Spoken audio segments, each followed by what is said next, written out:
How to delete login history on Facebook. First thing first, go ahead and open up Facebook application and just make sure that you are logged in. Now, once you are logged into your account, all you need to do is go to your menu icon at the top right. Once landed on the menu page, you'll find the gear icon right beside the search. And then once you get to settings, just tap on Account Center. This is where you manage all of your accounts. So if you tap on Profiles, you'll be able to see all of your profiles that's connected to your Account Center.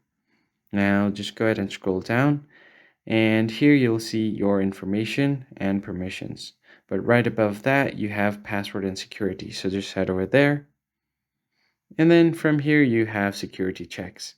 You can see where you are logged in. So just tap on it, and it will show you all of the accounts that you are logged into.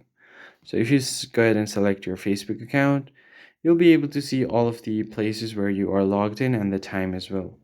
Now, if you want to select devices to log out of, tap on select device to log out, select specific devices, and then simply tap on log out. Or if you want to just select all, tap on it, and then click on log out.